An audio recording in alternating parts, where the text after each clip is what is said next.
Thank you, everybody. It's 11 a.m., not 11 p.m. Sorry. Please, could we take our seats?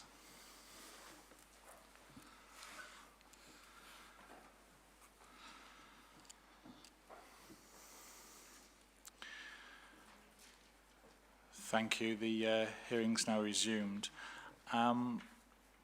Just before the break, we did hear from a number of people on the spatial distribution.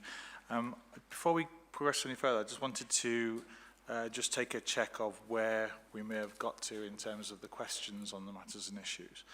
In terms of question 2.8 specifically, is there anybody else specifically wishing to comment on that question at this stage, or are we content with what has been discussed at this point?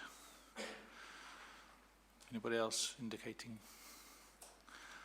Yeah, okay. So perhaps if we take the comments from those who have indicated and then ask the council to round up on that particular question, and we can move forward. Thank you. We will start with Mr. Dennis, please. Thank you. Just going back to paragraph 96 of the MPPF, we heard that section 11 is accommodating of that. But I think this is a great litmus test for the actual workings of the local plan. We kind of discussed about strategy and objectives and aims, and I'm kind of looking for a mechanism in there that I can see this actually working in real life. And I was looking at the layout of, I think it was site H5. I'm not here to discuss site H5, but as an example. And I couldn't really see how that was manifesting itself. So if we're not careful at the moment in terms of some sort of mechanism to see this working in practice within the local plan, then, you know, the tail's going to wag the dog in terms of things like climate change, because there's no real mechanism in terms of a working mechanism to see how that's actually going to manifest. So when he's saying that section 11 accommodates this, when I'm looking at site H5, I think it is, that's the Lowfield, the old Lowfield school site. Can we see the analysis? Because this will show us if that's actually working in practice. You know, that is a technical assessment and it'll require a technical analysis. And can we actually see that rather than just the top-down approach to the local plan? I'm needing to see that bottom-up approach as well. Okay, if I could just ask Councillor hang fire on that just a second, I'll just take the other points and if you could deal with those together, if that's okay. And that'd be good. Sorry, Councillor Carr. Thank you, sir. I just want to add a few general comments in support of the distribution strategy, and in so doing, pick up some of the remarks made by Ms Maskell, Mr Merritt and Mr Nutkus and other similar persons in support of probably more houses. My argument is about balance and sustainability, about balancing the need for growth with protecting the heritage of this unique city and the need to address climate change. The most sustainable element of the spatial distribution strategy is the reuse of land and buildings within the city. After that, the large proposed satellite settlements such as Clifton Gate and Langwith, I think they're referred to as allocations ST14 and ST15 respectively, and those are sites at west of Wigginton Road and west of Elvington Lane respectively. These large proposals have the critical mass to enable dedicated infrastructure and facilities and employment potential to be planned and provided for from the outset. They would be self-sustaining. The least sustainable would be any contemplated increases over and above the proposed allocations which have been tacked onto existing settlements, within the Green Belt, where there is a real risk that the necessary infrastructure and facilities will not be provided, leading to more commuting, more congestion, insufficient school places and inadequate healthcare provision. Thank you very much. Thank you. Thank you, Councillor Carr. Rachel Maskell. I just wanted to draw the attention to how the housing spatial planning relates to the economic spatial planning. And particularly this is a real issue for the York Central site, in the light that the power of that site for economic development. And the reason I'm raising it here is because clearly if housing is sealed off in this part of the inquiry, then when we look further at the economic planning, we have to have that opportunity to look at the balance there. The power of the York Central site, as we're seeing elsewhere around the country, around where there is such a high level of interconnectivity.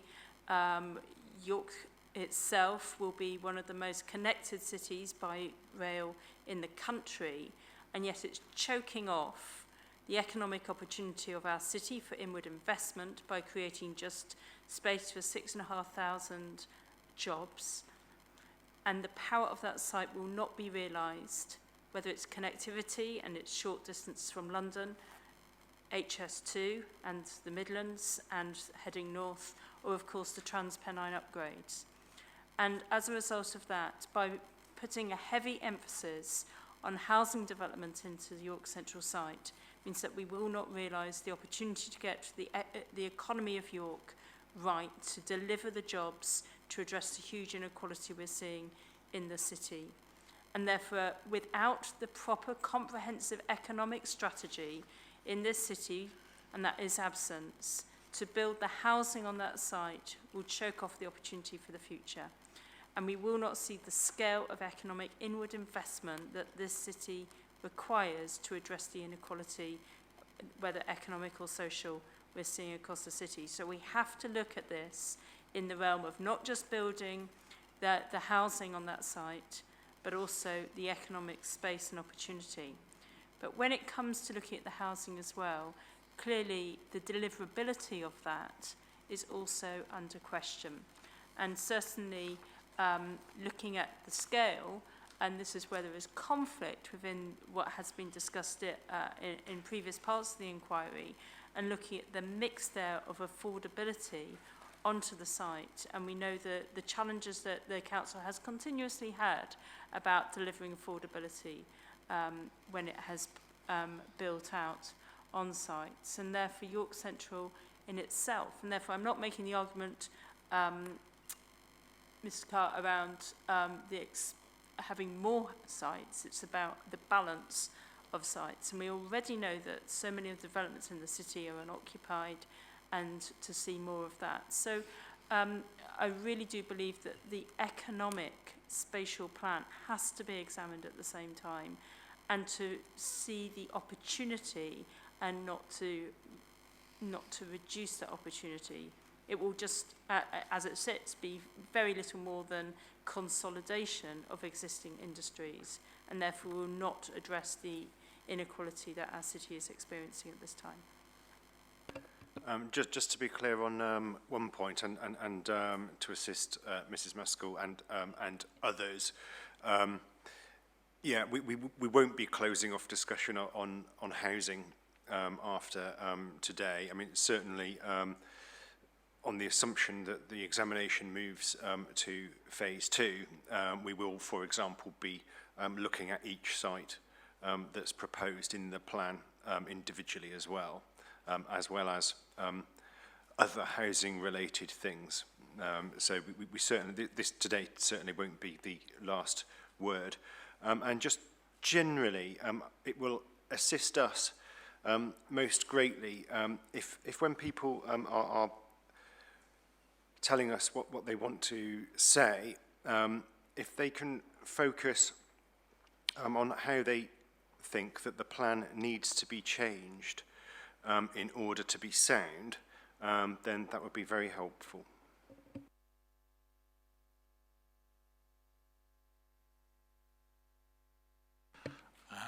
Mr Johnson, please. Thank you, sir. It's been a while since I started off the conversation with the reference to climate change emergency, and I know a number of people have engaged in Yes, that thank you debate. for that, Mr Johnson. I thought you might. I think my point comes back to a point perhaps picked up by you, sir, in the fact that since the council has identified themselves as such an authority with the climate change emergency agenda, is that the policies haven't changed, or indeed the weight to that change hasn't been reflected in the policy. And this really comes back to the rewording of policy SS1 as to whether or not the council thinks there ought to be now a slightly greater emphasis on reducing carbon as opposed to other matters within those 5 principles. And for example, glimpse views of the Minster might now not quite be as important as reducing carbon. So when the council comes to reflect upon the wording changes of SS1, as to whether or not, and in my case, the 2 strategic sites, which have got the ability to be slightly larger, and we'll come on to those later, no doubt, have got the ability to be slightly more sustainable. And I don't take necessarily the Councillor Carr's point, is that tacking on major urban extensions is the most unsustainable option. It's not. It's the most sustainable way of delivering houses, because those houses, as major urban extensions, can make better use of existing facilities. And that comes really back to the point of sustainable transport modes, including walking and cycling. So I think my point really is to whether or not, in the rewording of SS1, the emphasis needs to be changed slightly to make it more sustainable in its modes of transport.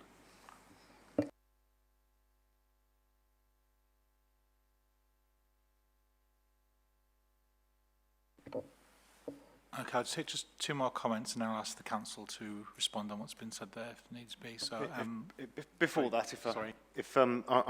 I might, forgive me. In terms of the council's proposed modification to SS1, we haven't seen the wording for that yet, but I did wonder whether the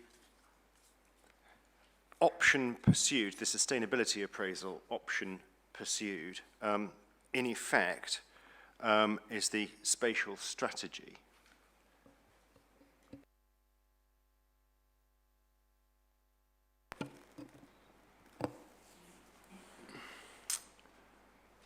The sustainability appraisal option pursued was described as focusing development of the main urban area with some extensions and new settlement provision.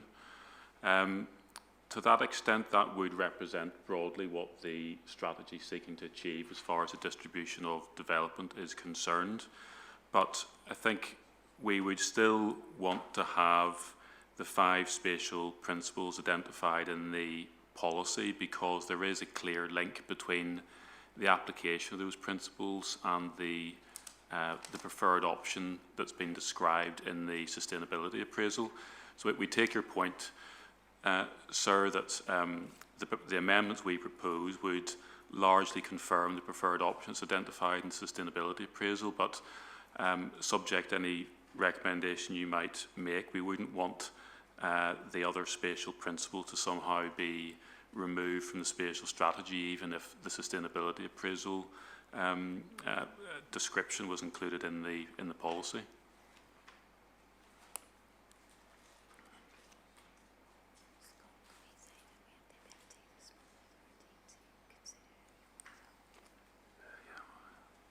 Thank you for that.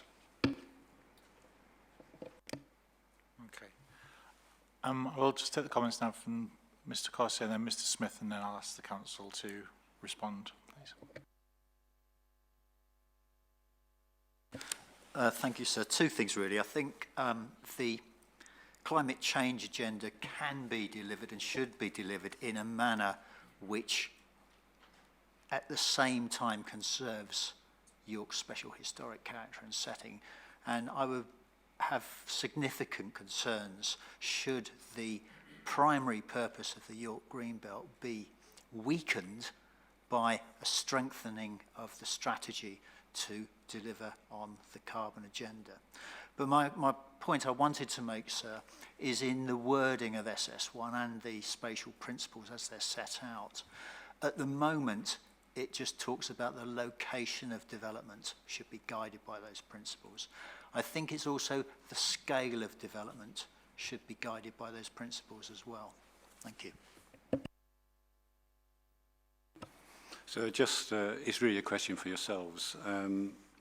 I want to comment on the merits of the spatial strategy, and I'm not certain which question you wish to take it. Because obviously there's been quite a lot of discussion about merits already, and I haven't really wanted to get into that. I'm sure other people haven't. Can you just indicate where you intend to discuss the merits of whether a proportion of development should go to new settlements or not, and whether that's consistent with national policy? It depends what you want to say, Mr. Corsier. But I would, of course, remind people that the right to be heard applies to those who are objecting to the plan and are seeking a change to it. Defending the plan is primarily the council's job. We are certainly opposing the plan on those points, and we've made representations on that.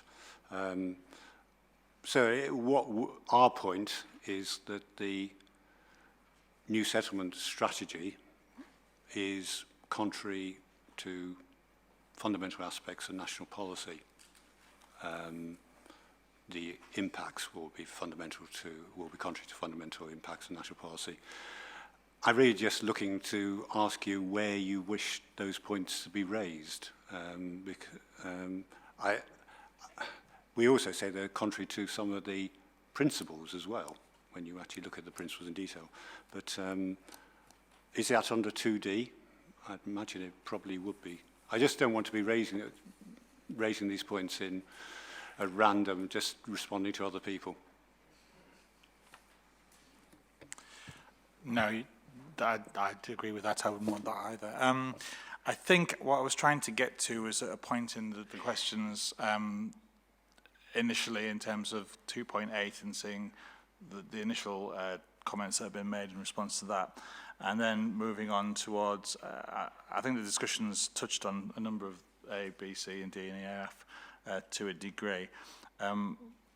What I had intended to do was to sort of encourage a general discussion on that, covering points as and when people wanted to raise them and for the council to respond. So I'm happy to move on to that after we've heard the council's response to that, and we can move on to that section of the discussion. Thank you, sir. Okay.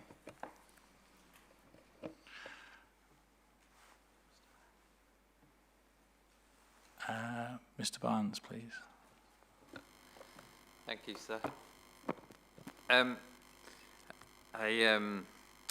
do support the council's 5 principles, but it's the way that they're applied. I think that's sort of the almost elephant in the room.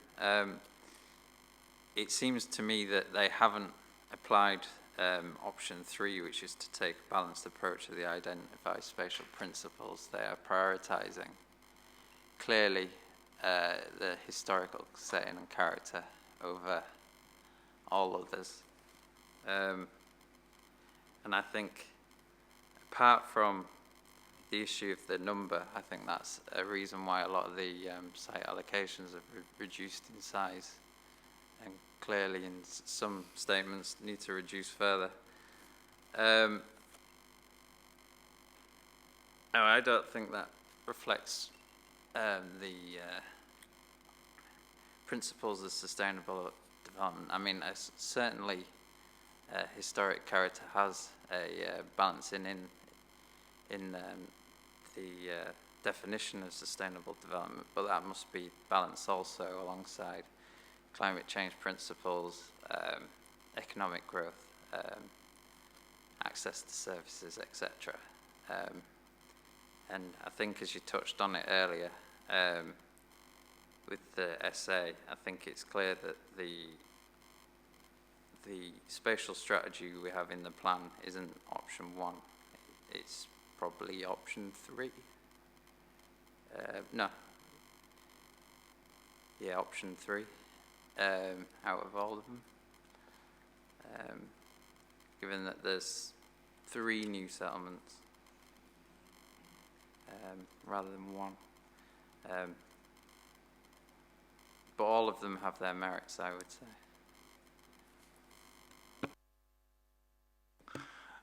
Thank you for that. As with every of these things, it is a matter of judgment, and yes, it's for us to determine which is the most appropriate, I guess. Arguments can be made for all. I am conscious I did give the council an opportunity to respond to the points made, and then we can move forward towards the other questions in 2.9. Are you happy for me to take just last one? And the last 2 points, please, and then we'll go to the council. So, Mr. Merritt, please, first. Thank you. Just want to make the difficulties between the overall policy and the subsidiary questions you've got in 2.9. But I'd like to emphasise and reiterate the points that Rachel Maskell's made in terms of the economic versus the housing and getting that balance right, particularly in terms of the York Central site. But, I mean, that was my first point, but the second one is in terms of use of brownfield, the intensification of it, and the prioritisation of it. I think are all significant choices and issues that need to be debated to some degree. We know very much from the evidence of what has happened over the last couple of 20 years or so in terms of the rate of affordable housing that you acquire on brownfield versus greenfield sites. And that in the most recent years, we've only been getting about 4% affordable on brownfield. So we're quite concerned about the council's statement that they might tighten up, or proposing to tighten up the policy to take brownfield first, because that will exacerbate the short to medium term affordability crisis in the city. Forgive me, Mr. Merritt. My understanding was that the council was proposing a main modification to remove the word prioritisation, or precisely what it was, from the policy, and to replace it with encouraging. Sorry, I misunderstood the earlier debate in that case. I do apologise. But nonetheless, which I think might make you happy. Yes, that makes me happier. But nonetheless, I think that should be better recognised in the policies and the supporting statements, that if we are to address the affordability crisis in the city, then we do need a balanced approach in terms of how we bring sites forward so that we do get a higher proportion of affordability. The second issue is in terms of the intensification of housing developments. That means that you predominantly get apartment-type developments. And, of course, that appeals to different housing markets. We know from the housing evidence base that the predominant demand in York is for family-type housing. The impact of building lots of expensive high-rise is in York, we have seen over recent years, is it is particularly attractive for external investors and for people who'd like to be based in York, professional managerial sections of the population commute from York. So that additional housing has not really been contributing to anything like the degree of meeting local housing need that it ought to have been, and that's been one of the particular issues. So, the intensification of itself on existing brownfield sites is quite negative in terms of its impact in meeting local housing need.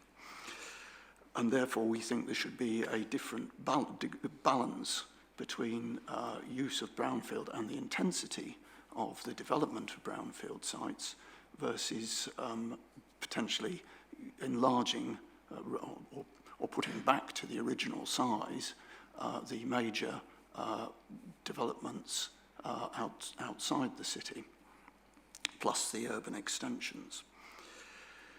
I'd also make the point, it also has an impact on the historical setting. The consequence of intensifying the development on existing brownfield sites is to push building heights up further. One of the key characteristics of York has been its small scale and also the settings of the Minster. The more that we build up, and the implication of the intensity of the housing proposed on York Central is 6-7-storey blocks of flats, will also have a major impact on the historical setting of the city being so close to the city centre and the main historical part of the city.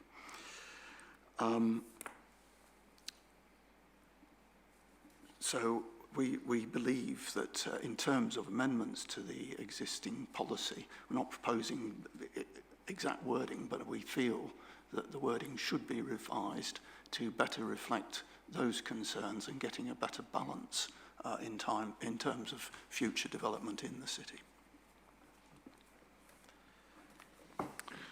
Thank you, Mr. Merritt.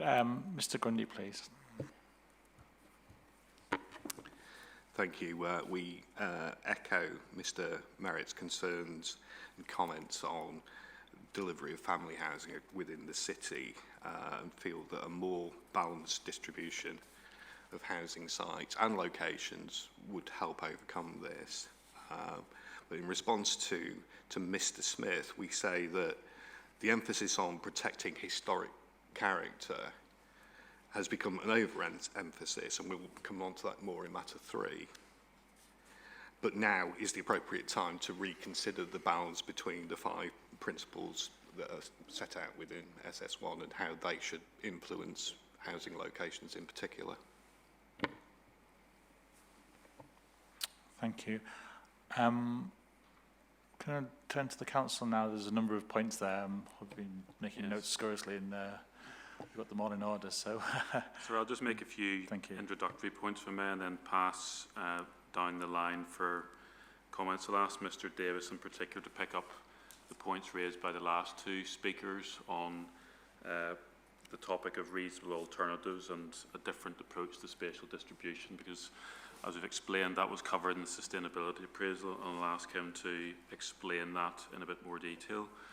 But beware of the general comment. I think we've got to focus on where this starts. We're looking at spatial distribution here, and a number of the comments around the table didn't really relate to that high-level issue. So insofar as Mr. Dennis went back to paragraph 96 and section 11, really those are either site-specific or policy-specific points relating to the climate change policies themselves, and that's got to be distinguished from the approach to the spatial distribution in the plan that we're talking about here. And for the reasons we've given, climate change factors have been taken into account as part of the spatial distribution, and we say the recent declaration of the emergency doesn't have an effect on that. And if anyone wants to raise points about how specific policies in the plan respond to that, that can be addressed as well at phase 2.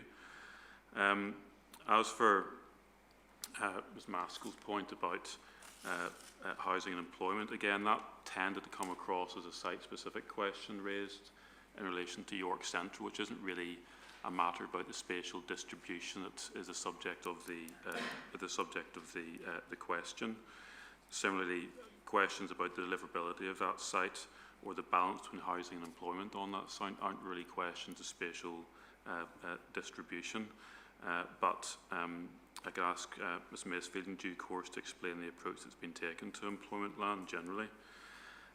As for Mr. Johnson's suggestion about greater emphasis on reducing carbon, we reflect on that, but we would note that the 5 principles, spatial principles, already mention ensuring accessibility to sustainable modes of transport and preventing unacceptable levels of air quality. So we would say that these types of issues have already been taken into account through the expression of the spatial principles as they stand. And as I've said, to the extent that climate change issues need to be addressed through site-specific or thematic policies, they can be addressed at phase 2. We don't think that should affect the spatial strategy at this stage. As for Mr. Merritt and Mr. Grundy, I can ask them to pick up the point on reasonable alternatives, Mr Barnes, I think it was, raised a point about not following option 3 and moving to option 3 from option 1 as far as spatial distribution was concerned. I'll ask Mr Davis to pick up on those points as well, if I may. Thank you, sir. If I may, I'd just go back to answering a very earlier question you said in response to the climate change and the change potentially in emphasis on the essay methodology. So why not perhaps heighten the priority given to consideration of climate change and through the essay objective 7? And it then touches on other points about balance within the appraisal. And the answer in part is the methodology was set out, discussed and consulted in the essay scoping report from May 2013, which is SD 08. Three consultation responses received, 2 from statutory bodies. Nobody at that point asked for anything other than a set of essay objectives that enabled the identification of all likely significant effects. And in order for the essay to meet the essay regulation requirements, it is, I think, important for this particular essay not to overemphasize any one objective, but to be able to portray the range of effects to help inform the council in its choices. If I then turn to the alternatives that were considered, so at the preferred option stage in 2013, and with reference to SD 007A, that considered a range of factors that would inform the spatial distribution. Reference to the York sub-area, the factors that shape growth, spatial distribution itself, strategic site development, and the role of York's green belt. If I turn to the factors which shape growth, there were 4 that were considered. The first was to prioritise socio-economic spatial principles. The second, to prioritise environmental ones. The third, to take a balanced approach to the identified spatial principles. And lastly, to prioritise viability and deliverability. It was option 3, the balanced approach, that was identified as providing the overall, I suppose, satisfactory range of benefits, which was selected by the authority to take forward. And it would argue through then the principles and their application through the site selection process, informed subsequently by the individual strategic policies, that it does that. I would accept that you can look at any one point, be it climate change or be it transport. You can highlight a likely significant effect at a locality, but that does not invalidate the overall approach, which is taking a reasoned, balanced approach to the distribution of the sites and development across the city as a whole, taking into account the 5 principles. We then touch on the range of distribution options that were considered at 2013. We've talked about the fact that there were 4 options, all prioritised development within the urban area and focus on extensions. And then there's the nuance around whether it's a settlement, settlements, transport corridors or villages. I think for the reasons that I've already expressed, in terms of option 1, which was selected in 2013 and then brought forward, it's the view that it is the boundary changes that have influenced the sites, but not the general location of those sites themselves.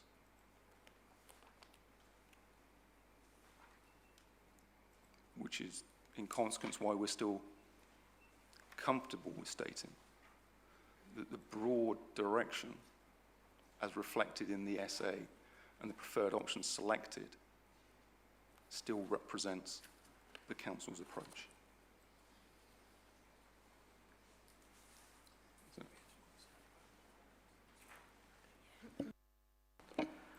I was just going to pick up the points made in relation to the balance between housing and employment growth, just at a sort of strategic level rather than getting into site specifics. There was just two key points. One was in relation to discussions that we had in earlier sessions around the OAN, the housing needs update produced by GL Hearn at EXCYC 9 does seek to balance housing and employment growth needs across the plan period through the generation of an assessment of an economic-led objectively assessed need of 790 dwellings per annum.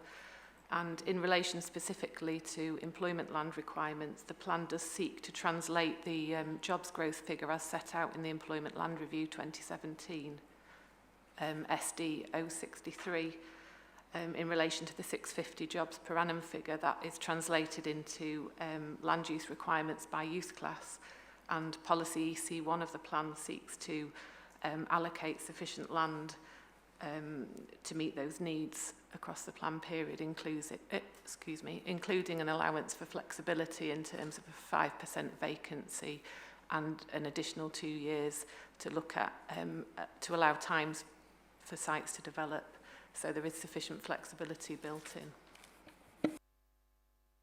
And so just for your note, the approach to reasonable alternatives that Mr. Davis has described, one place you can find that set out is in SD 7C, which are the appendices to the preferred options, sustainability appraisal, and within that, Appendix 6, pages 28 to 46, and that's page 46 in particular, which is PDF page 224 if you're on screen. That goes through the different options that Mr. Davis has identified, including, for example, placing more development in other settlements, in particular the villages, and it reaches the view. By way of example, on page 46, that placing more development in the existing village settlements could raise issues with regard to the scale and availability of sites not delivering the same amount of affordable housing, or placing pressure on existing educational infrastructure, or not being of a scale required to support the provision of new facilities and services, including new transport infrastructure. So these factors have all been taken into account. Mr. Grundy may disagree with it along with others, but that's a question of judgment, and for the reasons given, we say it's the appropriate strategy that's been followed in this case.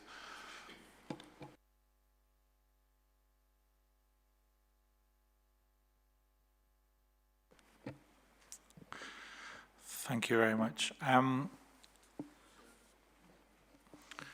Corsier. So can I just clarify what we've been told? Because we've been told option 1 was selected, yes, and that is indeed, it appears in the council statement.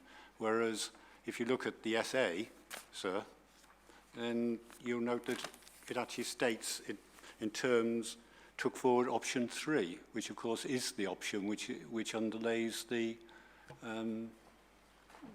submitted plan, which is for multiple new settlements, not one new settlement. No, so I'm confused on what we've been told. No, I can ask Mr. Davis to explain that. I know the box that you're looking at, Mr. Cursier, and there is an explanation for it. So I presume that you're referring to the box underneath page 28 of the essay accompanying publication draft. Is that correct? That's correct, yes. Yeah. So that reference to option 3 relates to the factors that shape growth. So there are 4 different options that I've just expanded in my previous statement, that I appreciate are not explicit within that table, but are contained within the preferred options SA report. And those relate to prioritising either environmental principles or socioeconomic and so forth. So the option 3 that's referred to that in that box is not a reference to different distribution options. But if you move across, I'm sorry? Across the page, I believe it is explicit there. So I can't follow that. I see 2.38, which gives me 4 options. We then have table 2.4, which again sets out the same options and then at the bottom of table 2.4, that says preferred options, spatial took forward option 3 to provide a balanced approach to identified spatial principles. If this is the paper chase again, sir. No, I'm so sorry. I mean, that's not fair. The reference to option 3 says to provide a balanced approach to identify spatial principles. One reads down in the same box. It goes over onto page 29. Taking into account spatial drivers and shapers, package of sites identified within the plan, reads to the end of that sentence. Option 1 was taken forward, which prioritised development within and or as an extension of the urban area and the provision of a single new settlement. So option 1 was the spatial distribution option identified at that stage, and that's clear from page 29. Now, insofar as the point is made, well, actually, option 3 referred to more than one new settlement. Mr. Davis has already explained that when one looks at how the key diagram changed between preferred options and later stage, there wasn't in substance anything which changed. So although you could describe some of these allocations as new settlements, the overall distribution was very similar to what was being described as option 1 before. And that's essentially why things didn't change between preferred options and publication draft. So option 1 was the spatial distribution option identified on pages 28 and 29, and as set out in the hearing statement, that didn't change substantially between preferred options and publication draft stage. Is that right? So there's a massive difference between a spatial strategy with 1 new settlement and a spatial strategy with 3 new settlements, and so that should have been properly essayed. Well, so I go back, this is fine for Mr. Wood, who has obviously prepared all these documents, but for any person looking at them from the outside to try and understand the process which has been undertaken is almost impossible. We're talking again with thousands of pages of documentation which one needs to go through. And so it goes back to the point made by the courts. Yeah, I was going to say, I think in essence what you're doing, Mr. Corsia, is having a pop in relation to the paper chase issue, which was a matter for day 1. But I have your point on that.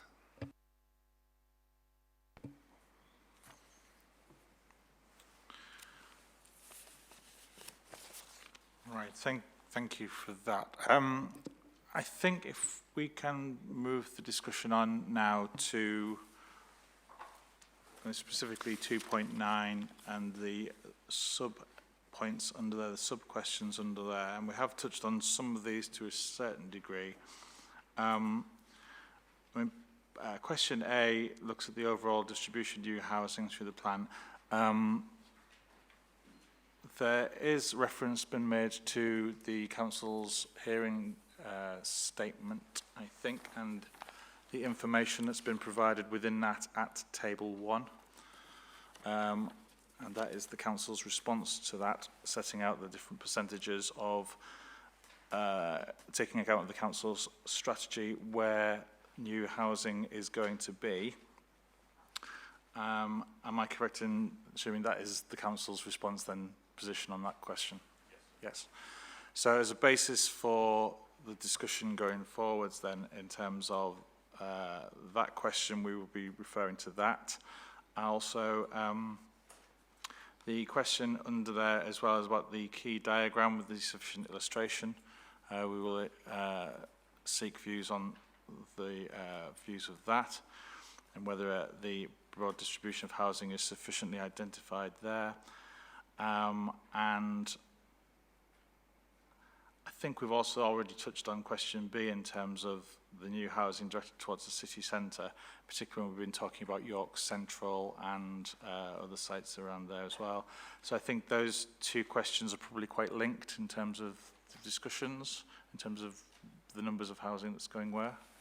Yes, sir. I mean, I think if I can take us hopefully briefly, questions A and B sought clarification of what the distribution actually was and what level of housing is directed to various parts of the plan area, and we've sought to answer that through the hearing statement in the tables we provided. We had taken those other questions to mean should we do more to clarify that, and we've accepted already that we think we should. And insofar as one of the questions asked, does the key diagram provide sufficient illustration, we've accepted probably no, and we would propose changing the key diagram to make it clearer in the way I've indicated. So we had taken those questions as providing information and asking if more could be done, and we've hopefully done both. Yes, thank you for that, Mr. Lyons. That's helpful, and I think what you've said this morning, that answers those questions. So just in terms of moving on to the other questions of C onwards, C, D, E and F, I will invite comments from people who have a differing view from the council in terms of its evidence and justification for its strategic approach and spatial strategy. And if they consider the plan to be unsound, particularly we'd like to focus on what could be done in their view to make that plan sound, would be useful to have on that. Does anybody have any views initially on those questions to start with? Mr. Corsier, you're in there first. Thank you, sir. I want to deal with the compliance of the spatial strategy with national policy and indeed the 5 development principles. And in doing so, I will mostly refer to the new settlements and particularly ST15 because they are crucial to the implementation of the strategy. I would deal firstly with Greenbelt, and I'll deal with that extremely shortly because we'll discuss it at length tomorrow.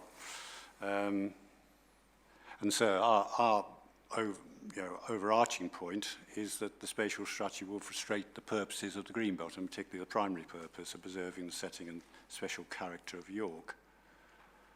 And so we would actually direct you, in terms of spatial strategy, we would actually direct you to the TP1 addendum figure 7. If you actually could just look that up, because I think that's... My apologies, where was it? It was TP1? TP1 addendum, that's figure 7 on page 21.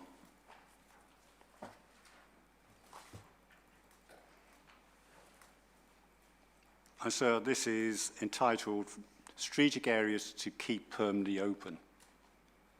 You have that, sir.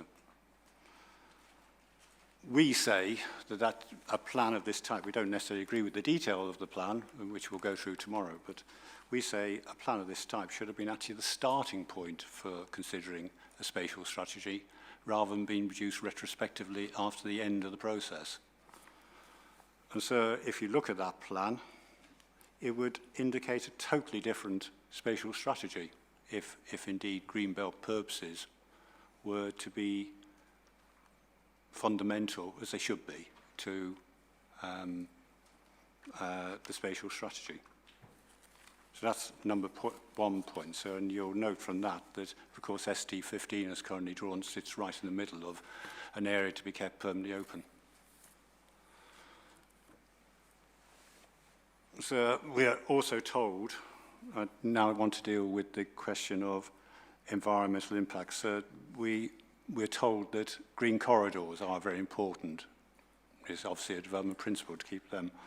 But then again, so one looks at figure point 3.2 of the submitted plan, and you'll see that 3.2.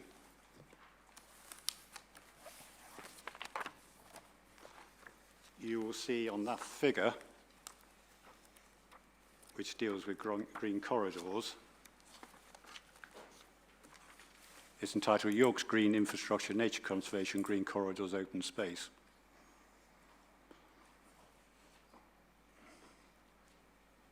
And you'll see on there that ST15 is again in a green corridor. Again, so I'm emphasising ST15 because this is, without ST15, the spatial strategy just doesn't work. And so I deal with highways. And of course, the requirement under MPPF, that there shouldn't be unacceptable impacts. And so can I take you to the transport topic paper update?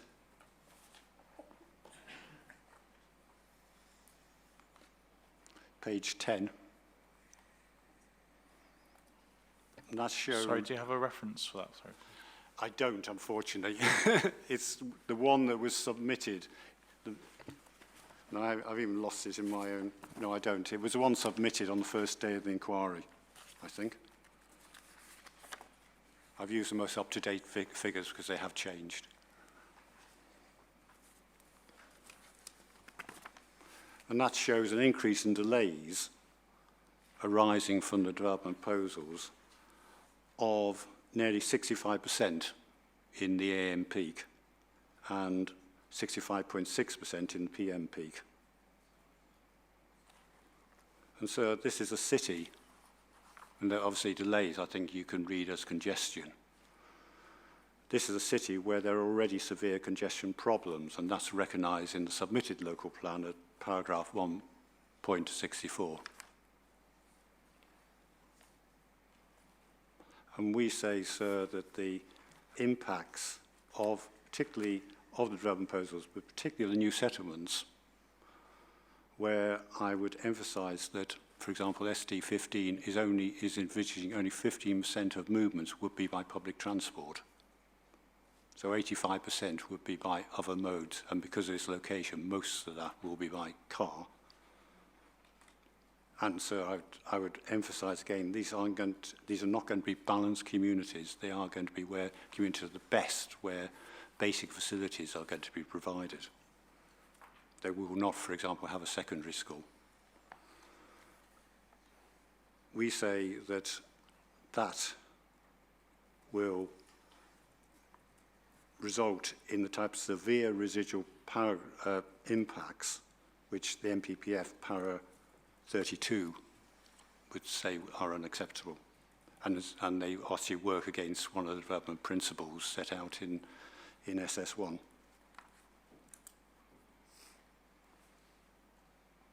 And so can I turn to air quality?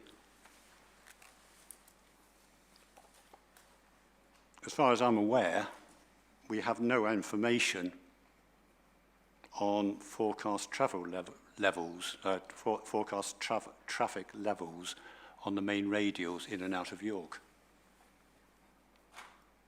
including where those radials where there are air quality problems.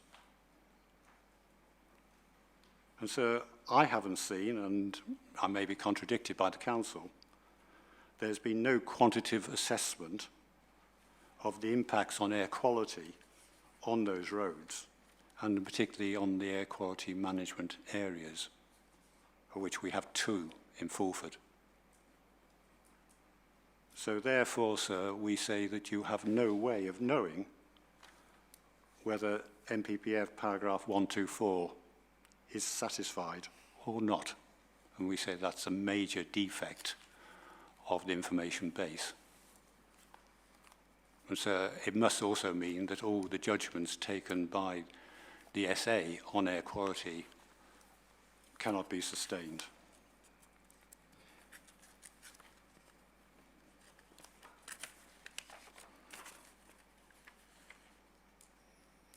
And so can I just go to take you briefly to MPPF paragraph 52 when we're dealing with new settlements. It clearly does raise the possibility of new settlements, and I fully accept that. However, you'll see a very important caveat in paragraph 52. It says, working with the support of their communities, local planning authorities should consider whether such opportunities provide the best way of achieving sustainable development. And so, of course, the key is working with the support of local communities. So there is no support from local communities for SD15.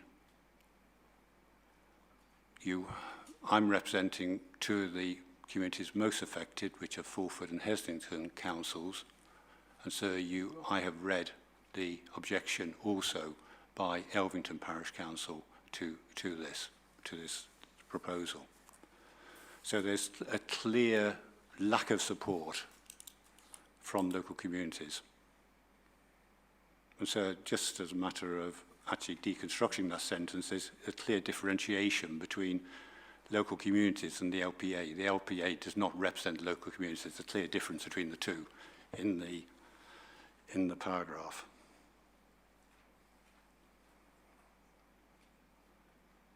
Of course, another key test on the national policy is whether the spatial strategy is whether the proposals within it are viable and deliverable.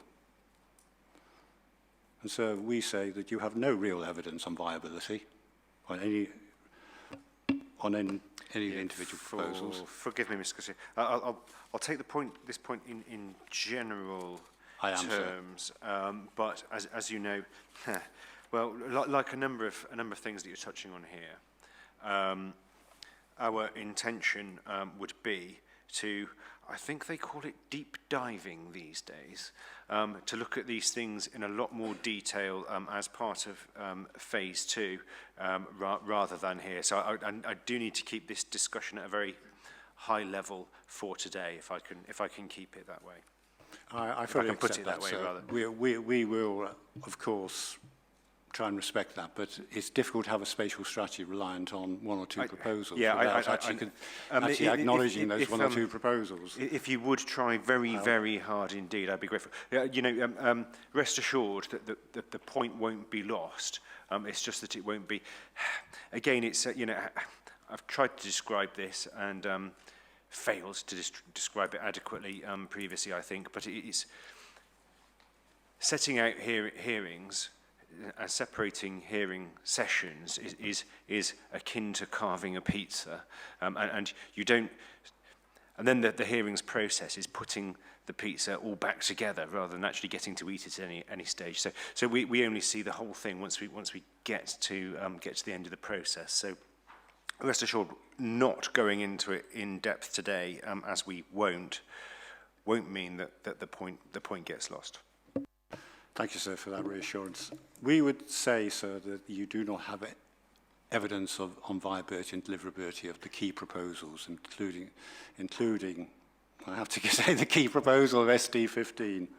And so when you just look at some of the costs associated with SD15, including the IDP talks about £70 million for the grade separated junction. So I'm not going to take this at length, I assure you. I'm just saying that if that proposal is not viable and is not deliverable, sir, the whole of the spatial strategy falls. And so you have no evidence at the present moment. You have no evidence on that point, and there are levels of infrastructure requirements on many of these sites, sir, which are likely to prejudice viability, and that you have no evidence, sir. This is an evidence point, as well as a taking a national policy soundness point. Oh, sorry, a policy point. So our conclusion is that there are major soundness reasons why this spatial strategy should not be preferred. There is major conflict with both the development principles underlying within S1 as currently drafted, and indeed national policy. And we go back to the point really which I started today, sir. When you do that supply point, sir, may be a reason why when you do the exercise which the Court of Appeal said you have to do for Hunston, in the Hunston case, that you may find that a lower housing requirement is appropriate.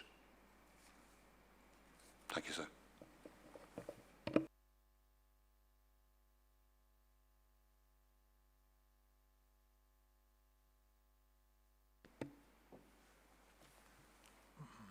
Mr. Grundy, do you have anything to say?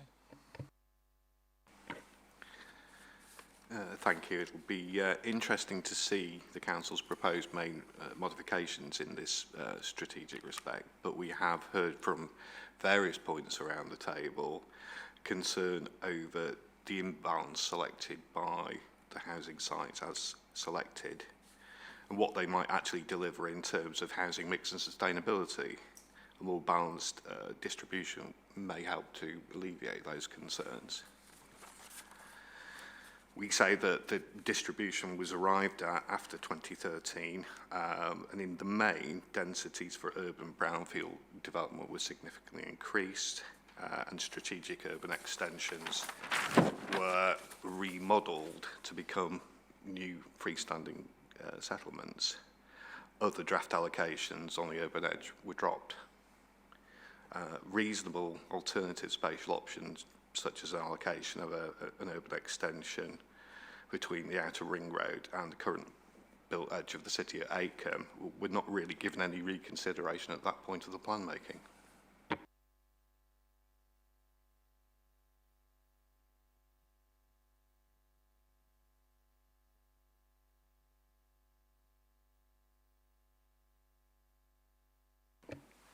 Mrs. Fenn? Thank you, Inspector. I've got a few points to raise in relation to the spatial strategy, or what I consider to be a lack of. The first point I want to make is I think this is the only plan that I've come across, and please correct me if I'm wrong across the room, that doesn't have a settlement hierarchy and doesn't identify what the council sees as the appropriate level of growth to be directed towards specific places. The plan sets out a distribution of sites that it has chosen that I admit has gone through a sustainability appraisal assessment, but it sets out a distribution at the end of the process. In our view, the council have missed out a key step in the site allocations process. They've identified, as Mr. Corsier said, a list of aims which they seek to adhere to. They've got a housing requirement, and then suddenly we jump to site selection.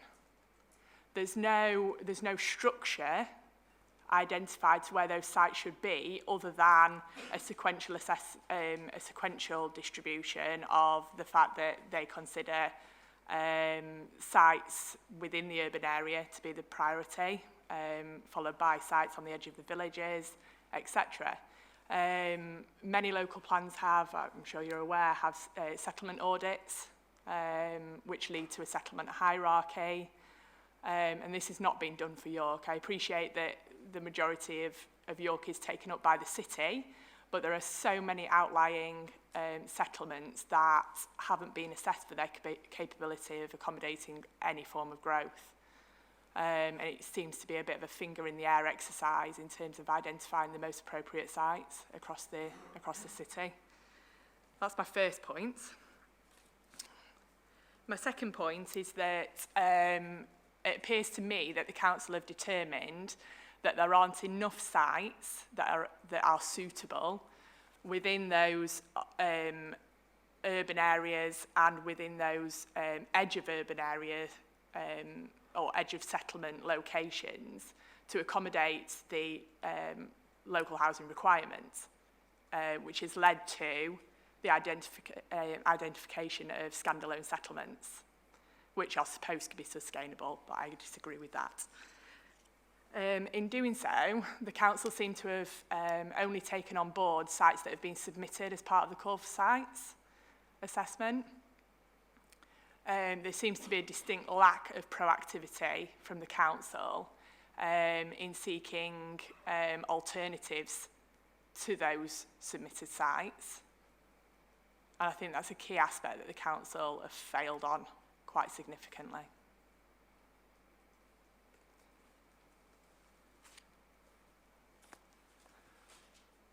My third point is that it refers to the council's hearing statement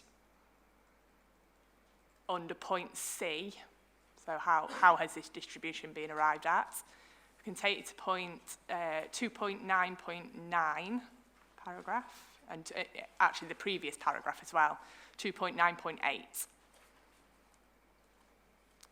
Now, it specifically states that, sorry, I've actually got the wrong reference there. I do apologise. It's 2.9.10. It specifically states here that sites over 35 hectares were anticipated to be capable of providing facilities and transport connections. And it was the assumption that those sites would not pass the site scoring, but they were taken forward to the technical offices because they were probably capable of accommodating their own services and transports. That's completely at odds with the council's, get the reference, the site selection paper of June 2013, which forms part of the evidence base. It's SD 72A.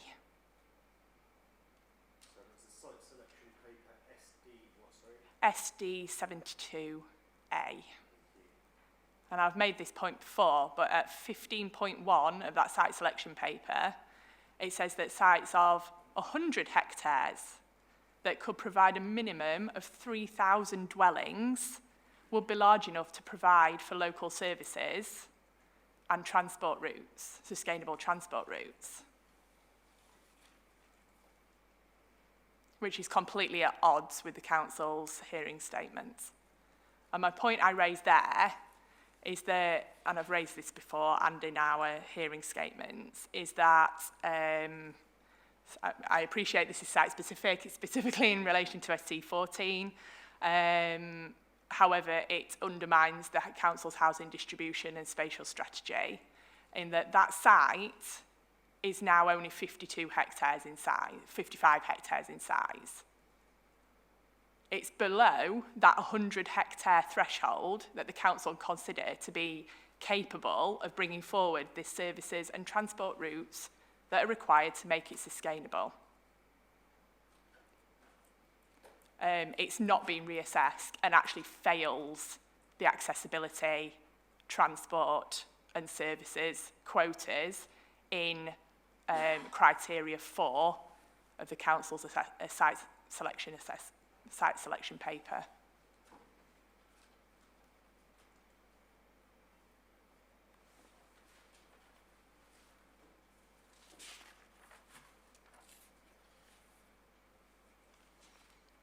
Thank you.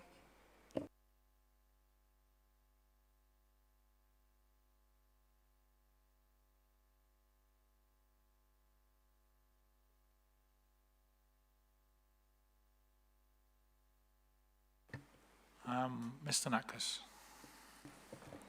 Thank you, sir. I love a planning challenge being thrown out. Newcastle and Gateshead didn't have a hierarchy. Out of interest, they did something similar to this, where they identified effectively a spatial strategy, and then from that they said how many houses would need, and then they distributed them predominantly based on greenbelt parcels through to different hierarchies. It was a joint plan, so it has been done elsewhere. That wasn't the main point that I wanted to raise. The main one was we've moved on to sort of some of the new settlements, and the council have now introduced the table which shows us what the percentage distribution between them is.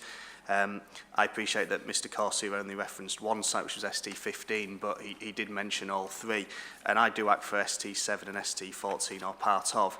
And I think I just want to say, we've raised issues about the boundaries of these in our representation, so there is an objection in terms of where that boundary lies. And Mr Linus confirmed at the start that effectively ST7 and ST14 are the same sites that they've always been when this key diagram was begun and when the hierarchy started. But effectively now there's a buffer in place between the urban form and where they are. So they've changed from being an urban extension to being a new settlement. But in reality, they're about 90–95% the same site that they have always have been. In terms of those boundaries, we will come on to it tomorrow in terms of Greenbelt and the purpose that that thin slither applies. But also you heard my earlier comments about the evidence that we've been told about from a heritage, flood risk and green space, which in TP1 we can see nothing about the south of ST14 or the west of ST7 is impacted by any of those things. So that boundary didn't need to be changed. And again, we can look at, well, are there other tools that can be done? For example, the boundary could still stay where it used to be up to the boundary, but a master planning exercise prevents development going in certain areas. So I think we have to be very careful when we start talking about the new settlements, because one is very different to the other two. The other two, we've objected to where the boundary is. We will touch upon this tomorrow and in other sessions, but in reality that boundary could change and they could go back to being urban extensions, which is effectively what they are. And then the tables in turn that the council have would need to change as well.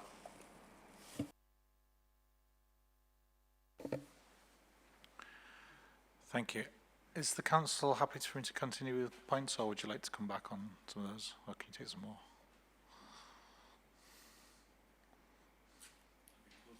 We could come back now, if that's all right, sir.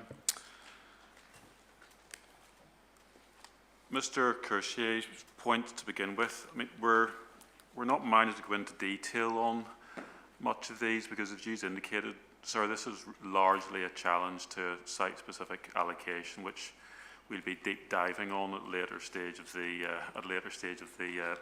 plan. But I'll ask the council to respond at a high level to the points that have been raised thus far with that in mind. But a couple of general points.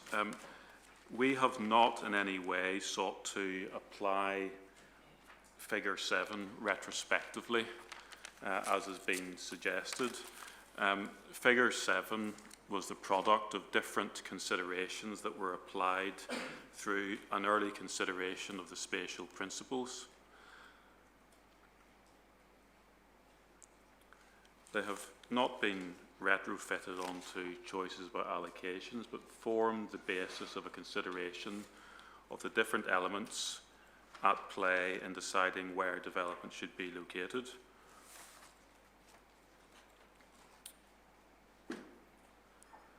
And true it is that ST15 may lie within a green infrastructure corridor shown in figure 3.1. But obviously that is one factor amongst a range of others that form wider spatial principles.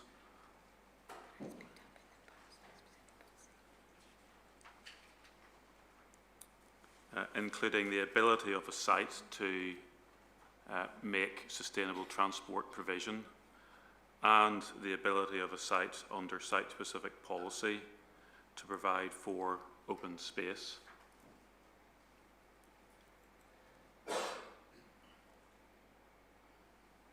So as to mitigate any effect there may be on green infrastructure. So the important point is not to simply focus on the figure relating to green infrastructure, but to look at the overall contribution that the site may make applying these spatial principles. That has not been done retrospectively. Insofar as Mr Kersey refers to NPPF paragraph 52, the fundamental point is that it's for the Council to consider whether such an approach, in other words, providing a new settlement, would be sustainable. That's the touchstone. And having regard to all of the spatial principles in play that we've identified, in particular the need to protect the historic character of York and the ability to provide a settlement of sufficient size to contribute towards sustainable patterns of travel,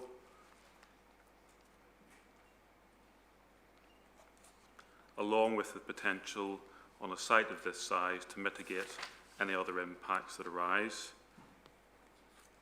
We say that approach in the NPPF has been met for reasons that we can explain in far more detail at phase 2.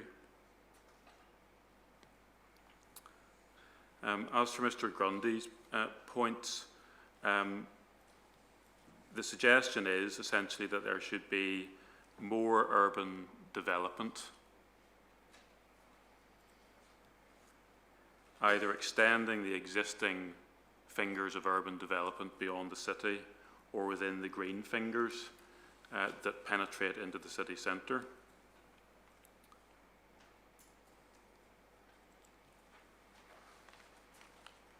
That possibility has been considered by the Council in assessing the extent to which development could take place within areas that it considers should be kept open for reasons including the historic character and appearance of York.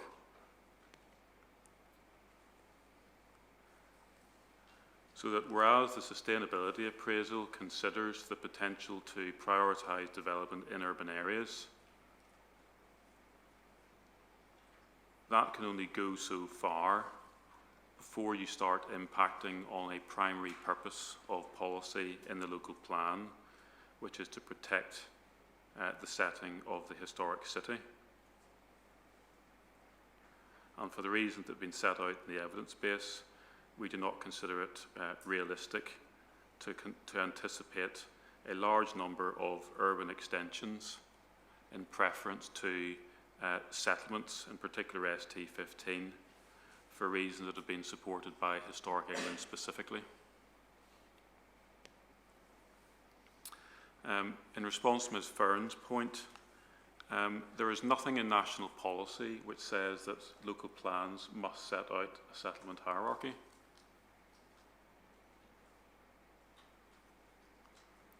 Similarly, there is nothing wrong with a local plan identifying that development will be located generally according to spatial principles.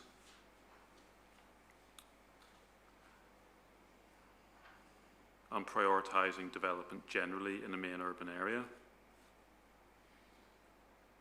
And that applies particularly in York, given the size of the local authority area and the dominant influence that York has within it.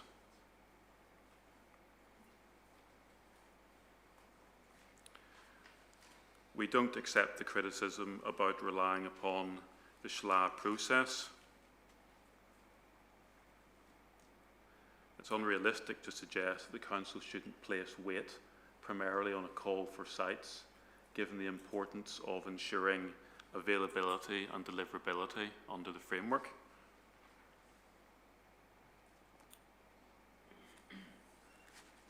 We don't accept similarly that there's been any inconsistency in approach to large sites in the SHLA process. We explain that the approach to large sites has been refined since the SD72A document to which she refers. I'll ask the Council to pick up on that. I think that's all I want to say, but I'll pass on down the line to the rest of the officers to pick up on other points.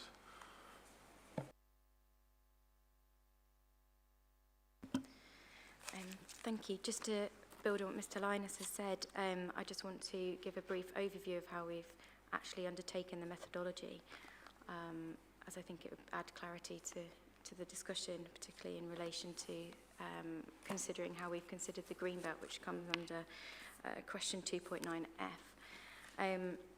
But we consider that the principles and the methodology for identifying the sites and the strategy are intrinsically linked. The spatial expression of the principles set out in Policy SS1 have formed the basis of the site selection methodology in the Strategic Housing Land Availability Assessment, which is SD049A and B. And this has identified the sites that we consider suitable for development. And that methodology is set out in detail in section 2 of SD049A and as part of Annex A of SD049B. This is undertaken in a two-stage process. So at stage 1, we have used those factors which shape growth in our GIS-based, map-based assessment, and using those spatial principles set out in paragraphs 3.4 to 3.12 of the course of the local plan. However, stage 2 was a technical officer assessment which considered site-specific detail and any submitted evidence base that has been submitted by the landowner developers, and that was considered in detail. And at each stage that has been submitted to us, we have published our outcomes in the various site selection papers. We also consider that there is a significant link, as Mr. Linus said, about the between Policy SS1 and the considerations of the purposes of the Greenbelt. The evidence underpinning the spatial principles have been used as part of the methodology to inform the assessment of York's Greenbelt in the Greenbelt topic paper TP001 and in the topic paper addendum, which is EXCYC 18. The alignment of these methodologies has meant that the spatial distribution is directed away from areas considered important to keep permanently open and directed to less sensitive areas.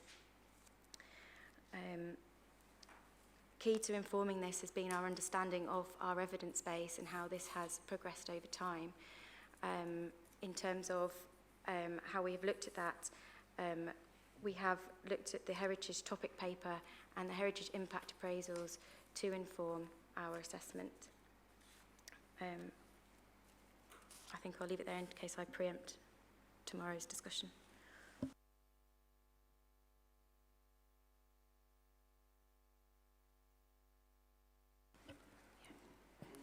Thank you, sir. I was just going to respond to Mr. Corsier's comments on air quality and highlight that air quality was one of the 15 topics that was included in the SA report. I reference section 4.9, which presented the baseline information that included reference to air quality management areas, including one that was referenced by him in terms of Fulford. And it presented information that provided the context for particularly vehicle emissions with regard to NO2 and their effects. The air quality itself was then, or the air quality issue was then reflected in an objective for which policies, reasonable alternatives, and sites were appraised against. In terms of, say, specific comment on ST15 with regard to the objective, so this is page I138 of Appendix I, so CD009B. It states the closest air quality management area is on Fulford Road, which is 2 kilometres away, which may be impacted as a result of the increased local traffic. However, it will be necessary for the new services and facilities to be located on the site, as well as sustainable routes to encourage non-use of the car. The implementation of suitable infrastructure and sustainable travel modes will be critical in influencing resident travel behaviour and the consequential impact on air quality.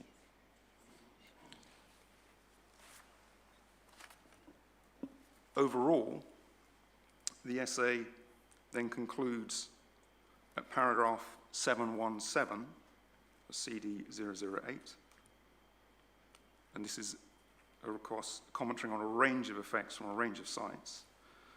The majority of these could be mitigated through the application of local plan publication draft policies and at the individual planning application stage, where detailed design and mitigation measures will be considered. And then I turn to policy SS13, which again relates to the development of ST15, and note subclause 9, which is to demonstrate that all transport issues have been addressed in consultation with the Council and Highways England as necessary to ensure sustainable transport provision at the site is achievable. The impacts of the site individually and cumulatively with sites ST7, ST8, ST9, 14, 27, 35, and 36 should be addressed. In presenting this, I hope to explain that air quality has been considered through the essay. It was identified as a baseline issue. It's reflected in the assessment framework. It's been carried across in how it's appraised individual sites, and ultimately how it's been reflected in policy.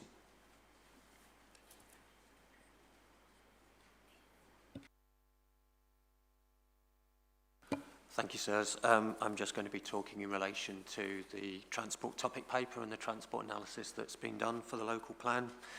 The reference to the transport topic paper update 2019 was basically an update to the 2018 transport topic paper SD 076. The table referred to by Mr. Coursier, table 10, showed a difference in travel times. That was the existing situation. That models the difference between the time you can travel freely on the network when it's very quiet to the time that you can travel at peak times. The relevant table in there is on table 18, which shows the increase and potential decrease in journey times on 16 radial routes and the Northern Ring Road and the Southern Ring Road, which represent what we would classify as typical journeys that someone might well undertake in York. And they show the increase in journey times for the peak years at 2032-33.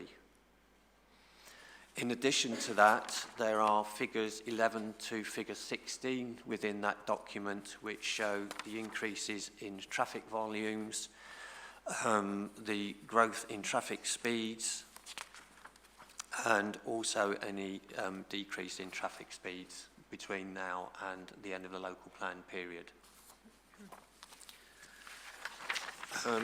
With regard to modelling the impacts and further mitigation measures, there are a range of mitigation measures proposed in the infrastructure delivery plan, which I think is SD 128. And also looking at the impacts on the strategic road network, we've been in constant ongoing discussions with Highways England to identify what the potential impacts of the local plan growth are on the strategic road network, and then to identify any mitigation measures to correlate and then validate what we have in the infrastructure delivery plan, and if necessary, look to what further measures might be necessary. In terms of viability, a local plan viability assessment has been carried out. It concluded that all the strategic sites were viable at all levels of policy option that were applied to them, including site ST15.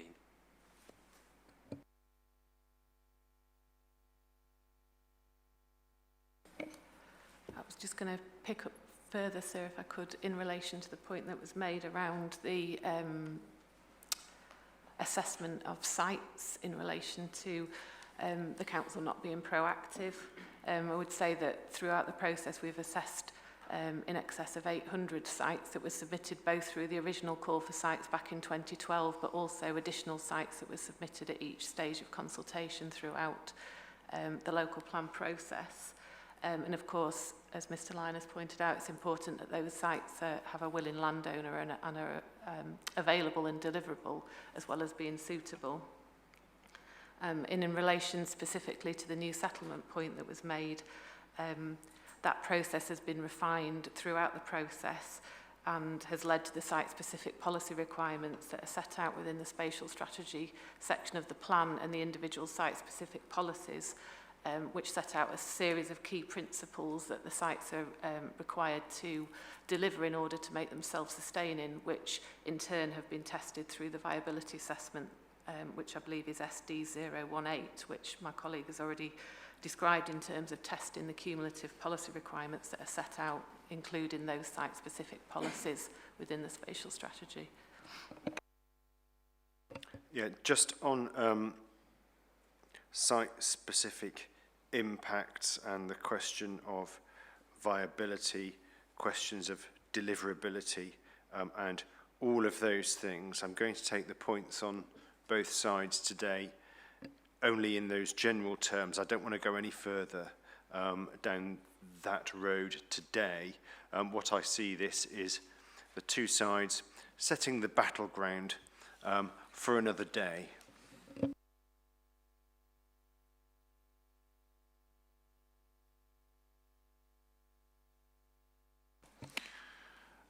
Thank you.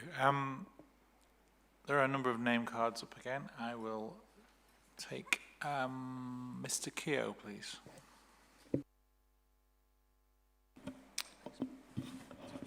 Thank you, sir. In relation to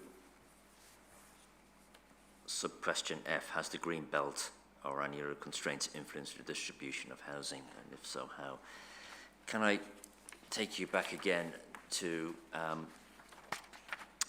local plan? I'm not sure if this is a part of the core document list, I should have checked, but local plan working group, January 23rd, 2018, where members... Apologies, Mr. Keogh. The local plan working group... Yes.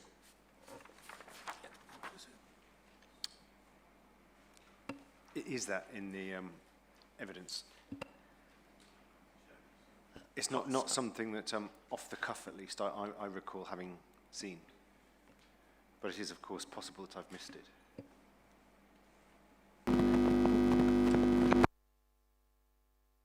Sorry. The Local Plan Working Group reports to the Council's executive. It is the executive minutes at SD028 that has been published. So it's SD028A, B and C. That was just to clarify, sir, that the Local Plan Working Group is a non-decision-making body where the discussions are had, and then that reports to the executive, and the executive minutes have been added to the document library, like Alison, Miss Cook has confirmed. Thank you.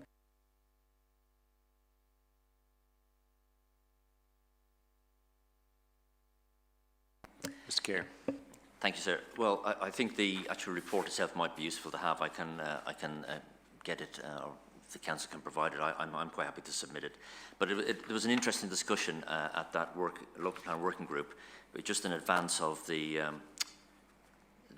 publication draft plan being consulted on, where members were given several options to make the plan more sound.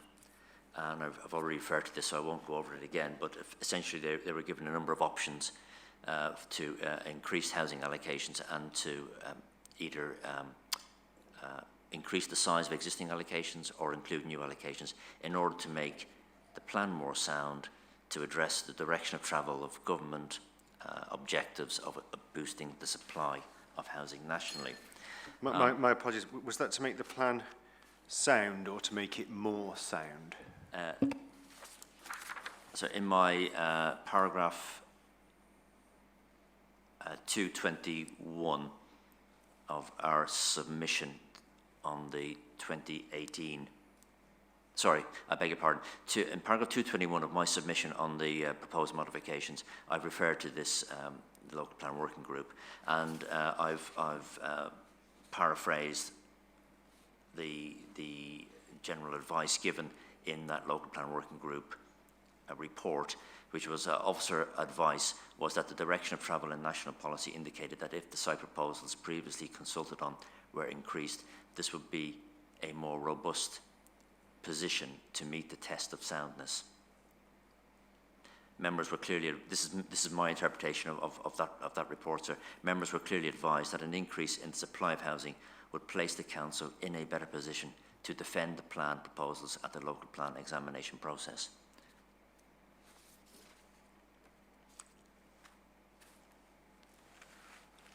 So I then want to jump forward to TP1, and in particular paragraph 7.5, which is in section 7 of TP1, entitled Exceptional Circumstances.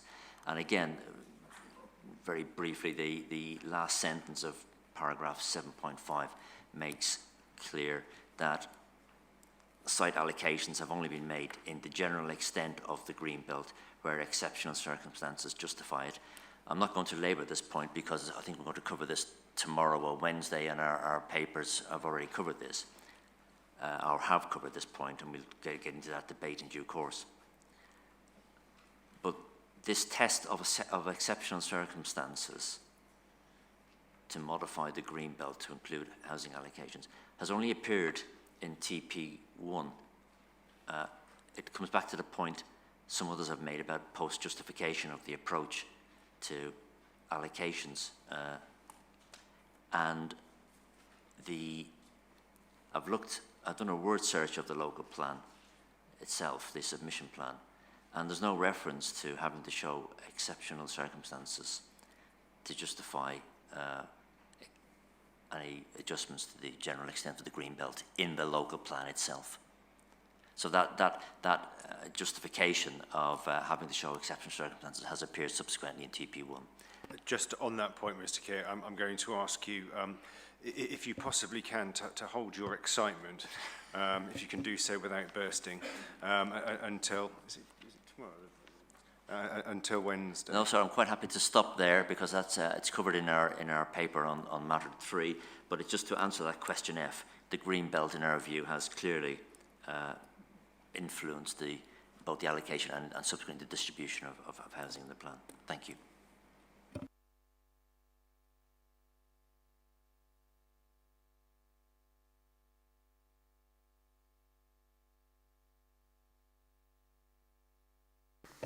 Mr. Lane.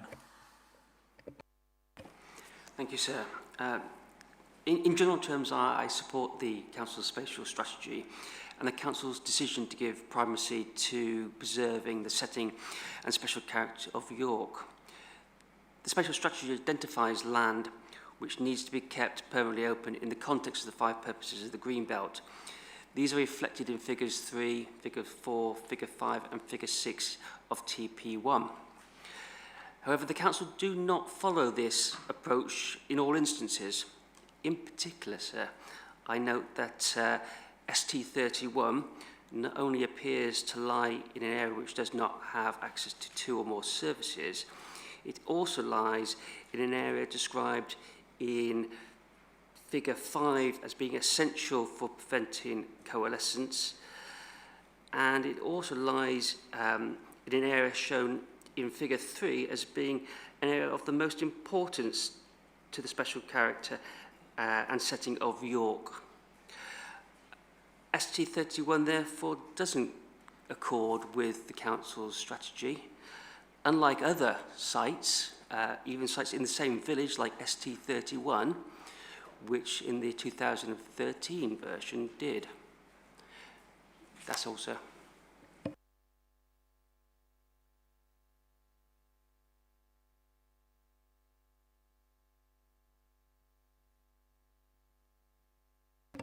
Mr. Corsier, apologies. Thank you, sir. I just want to come back very briefly on some of the points raised by the Council. Dealing, sir, with the TP1 addendum, it's addendum I'm talking about, not TP1, figure 7. our point on retrospectivity, I think that's a noun,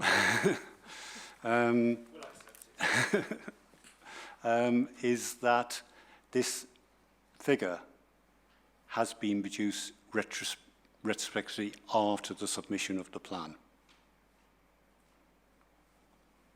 So we say it should have been a basic building block of the plan.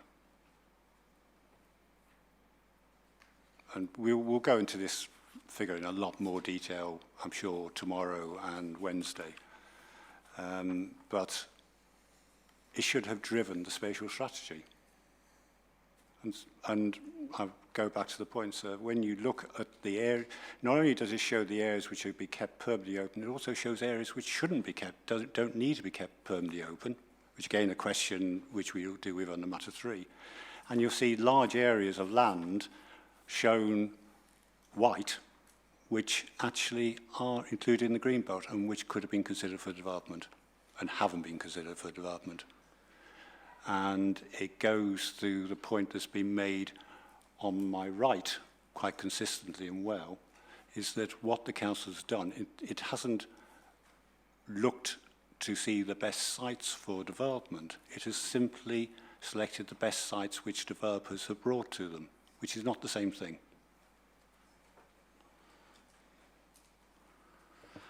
Can I think, dealing with very briefly on MPPF, paragraph 52, I think we had admission from the council that indeed there was a degree of conflict with paragraph 52. Will you forgive me, Mr. Corsi? Just on the last, just before you move on the last point, you say the council's approach has been to simply select the best sites that developers have brought to them. I think this is a question for you and for Mrs. Fern. What should the council have done? I mean, what we've heard from the council side clearly is about the question of demonstrating deliverability stroke developability in terms of the MPPF. If the sites hadn't been brought to them and with a willing landowner, they suspect that Mr. McCormack and I might have had a problem with that. So I think that is right. You should have two processes going on in parallel here. And so before I retired, I did act up for a large number of volume house builders. So I'm very aware from So did you say before you retired? Before I retired. So this is what you've chosen to do in your retirement? This is what I've chosen to do in my retirement, sir. I'm very sad.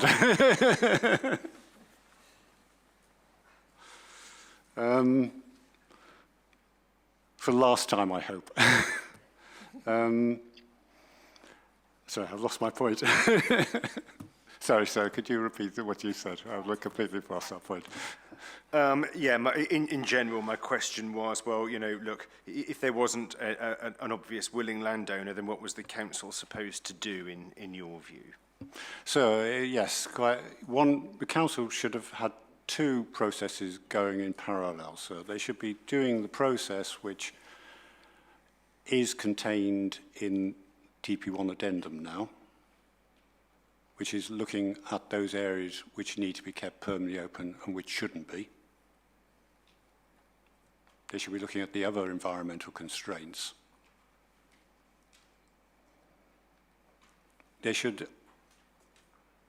That would allow them some indication for themselves of which areas may be most suitable. At the same time, sir, they should clearly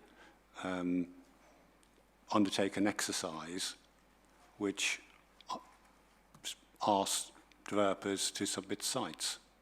And it's matching those two together, sir, which is important. So in short, they should have found the right sites and then found the landowners involved. Yes, sir. Well, not necessarily, no, sir. I think that the way this actually practically works is... Got the developers to find the landowners.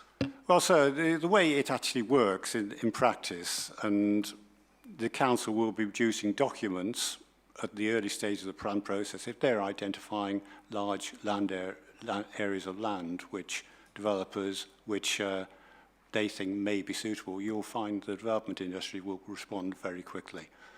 and will often take up options if those sites are deliverable, and they will then go forward in the plan. What is wrong in this process is that there hasn't been that comprehensive look from the council's side as which may be the most appropriate sites.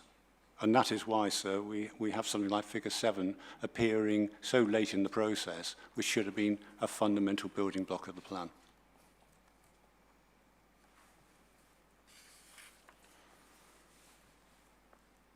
That was, Mrs. Fern, a point, wasn't it, that you raised? Just to be fair to you, do you agree with the reply to my questioning of that point that we've just heard from Mr. Corsier? I agree. Simple answer.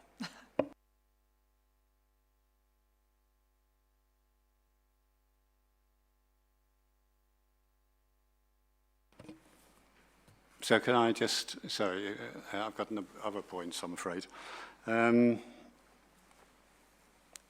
So just to take the MPPF paragraph 52 point, there was that admission by the council that there was a degree of conflict with paragraph 52 because there wasn't support for local communities. They simply said that there was other factors which balanced against that. I didn't hear those words. I don't. So as I understand it, didn't actually say that.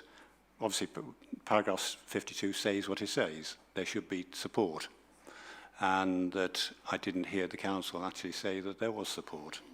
So, to that degree, they simply cited the other reasons why they actually decided to allocate those sites.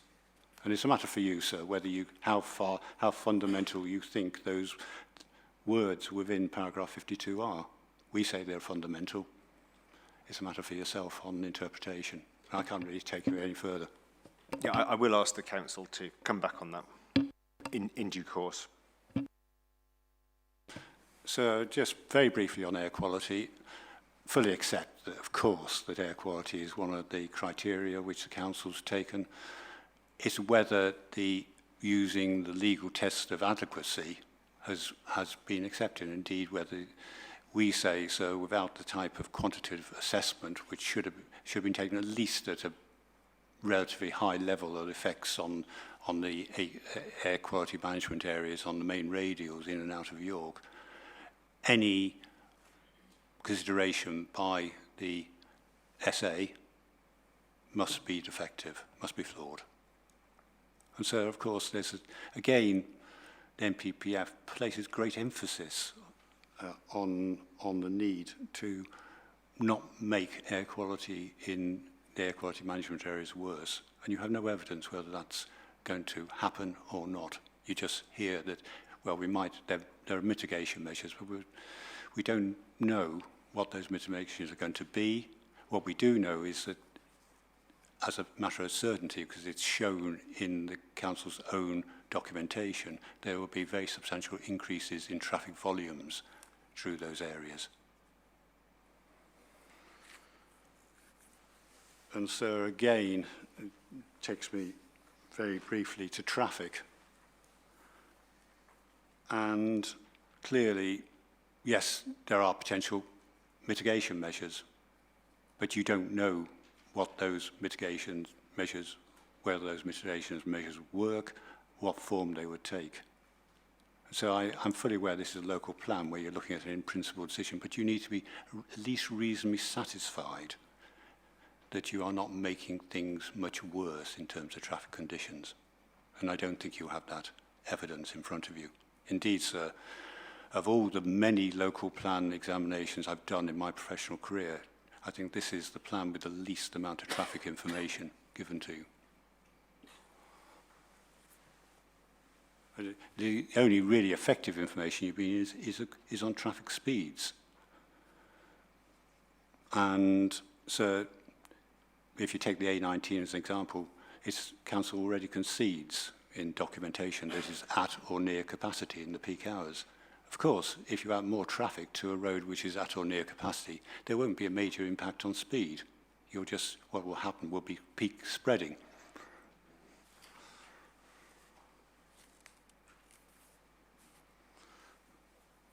So we say there is fundamental conflict, and we also say if the spatial strategy isn't consistent with national policy. We also say the information base which supports it fails the justification test of soundness. Thank you.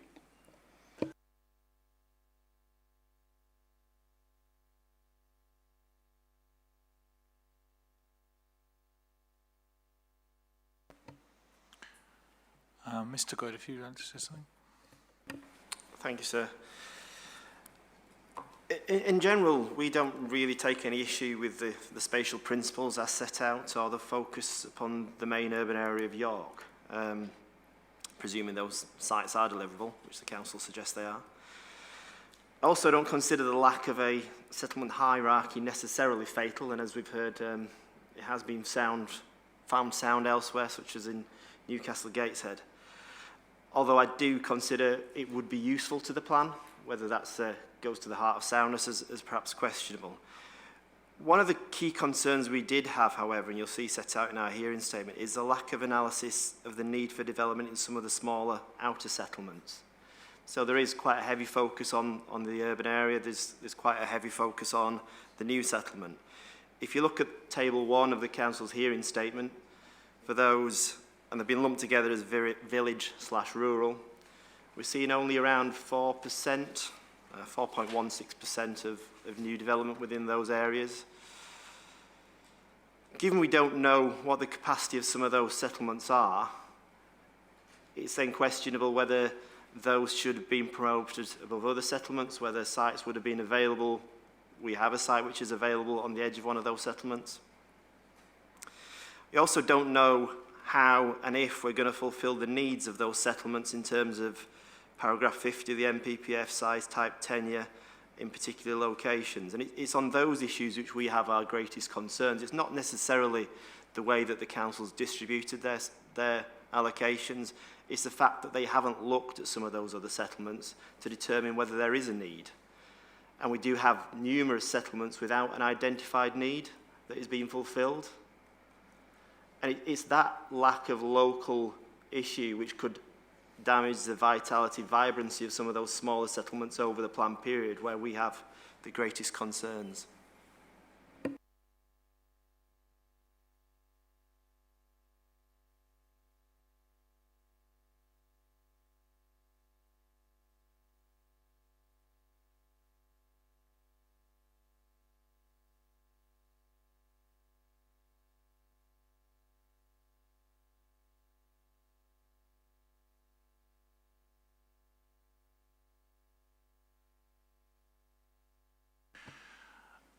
Okay, I'll take some more comments and then we will break for lunch in about 10 minutes or so and then give the council an opportunity to respond after lunch if that would be okay.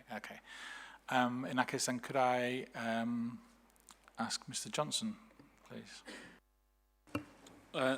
Thank you, sir. It's only a very brief point, but it relates to a number of sites that I'm looking at and in relation to probably matters D, E and F taken collectively as to whether or not the decision to actually reduce in size and then break away from the main urban area, the settlements in particular of ST7 and ST14. I'm not representing ST14, but the same point applies to ST7 and also to a lesser extent ST8, where we now see this cracking effect that's been developed between the development and the settlement, the outer edge of the settlement, as to whether or not that is the most sustainable option, as posed in your question, as to whether or not it delivers the most appropriate use of the green belt.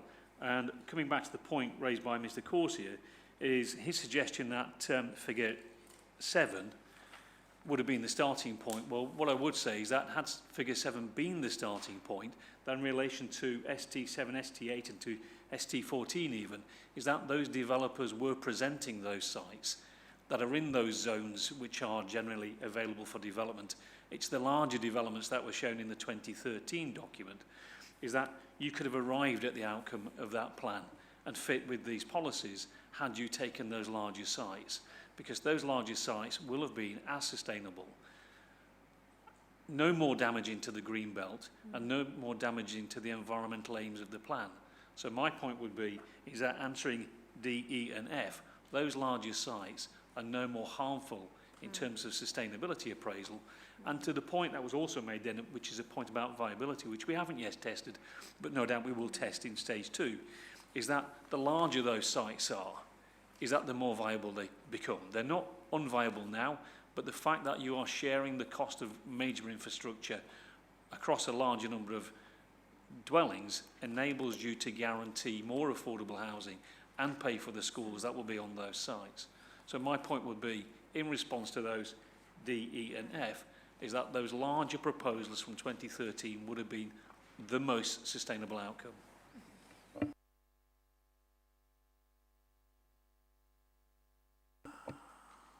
Rachel Maskell. Thank you. There's 2 points that I really want to raise. The first is to echo the contribution made by Mr. Cozier. I believe he was incredibly generous about the determination over the scale of the sites, and particularly the balance of where those sites were determined. We know also there was an element of political expediency which overlaid some of that determination, and we have therefore seen the emphasis being placed within the York Central part of the development, and we know that to be the case, and therefore to overdevelop York Central will mean that there are very challenging transport issues ahead. And whilst I heard from the council their talk around opportunity for active travel and public transport,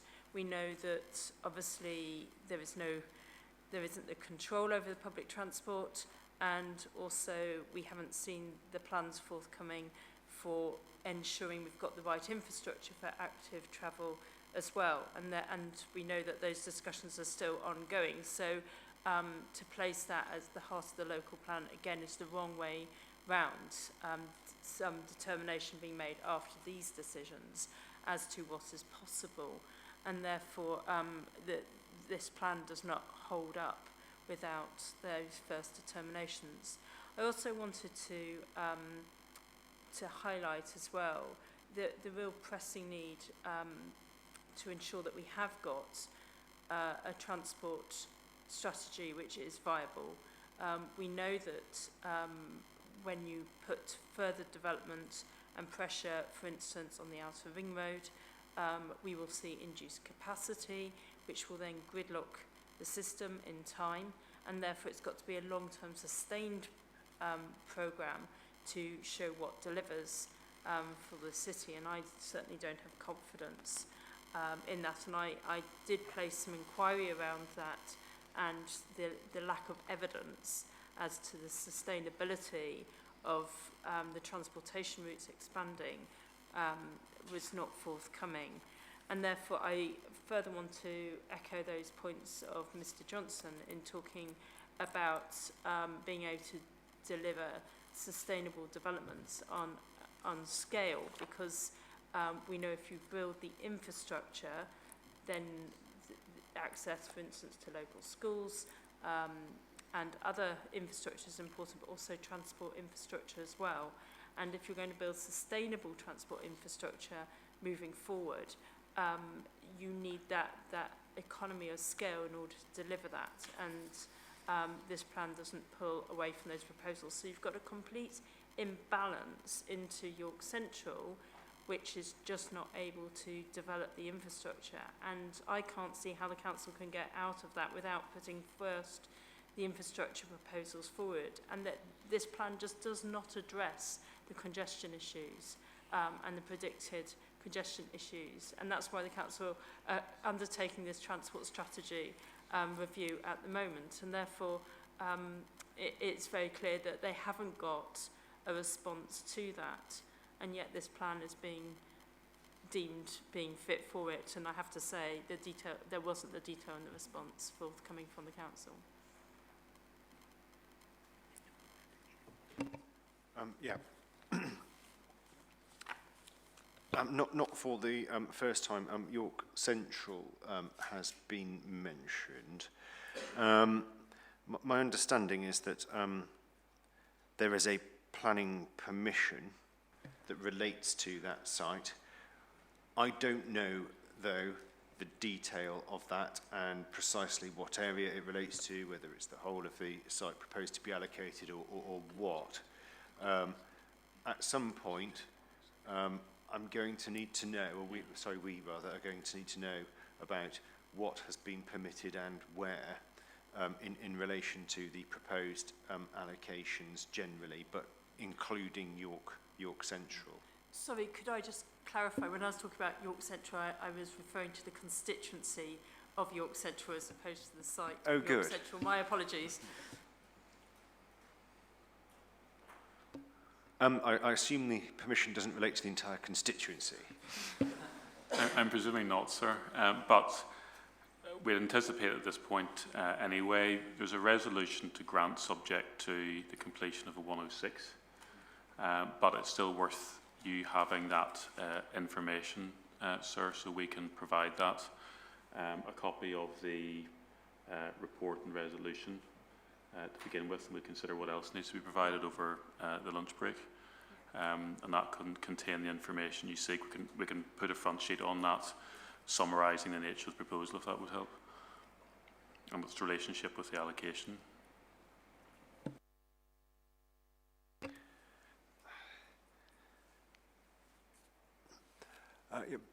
Mrs. Maskell, I'm sure if I go back through my notes and check, I can probably tease out the response to this. But when you've said York Central, which you have a number of times this morning, have you on every occasion been referring to the constituency, or have you sometimes been referring to the site?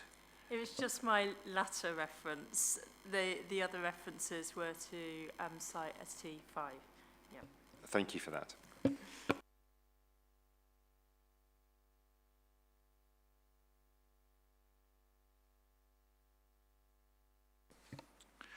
I'm mindful it is 1 p.m. now, so what I do propose is to take a break for lunch, after which we'll invite the council to respond to some of the points that we made. Is it a fairly quick point, Mr. Barnes? In that case, go ahead. I was just speaking as site representative for ST31. I hope we get the opportunity to talk site specifics on points raised by Mr. Lane. But in general, I would point out that the points raised rely on the fact that of the position that figure 7 in the addendum provides a robust picture, but as you'll see from our statement, we don't believe that. In addition, we also query, although this is a site-specific level, the assessment made of accessibility and the scores applied, but again, that might be more appropriate for phase 2. Yeah, okay, thank you. We'll consider that one, and without getting too site-specific, yes, there'll be an opportunity to sort of talk about the sites you should talk about. Quick one, Mr. Grundy.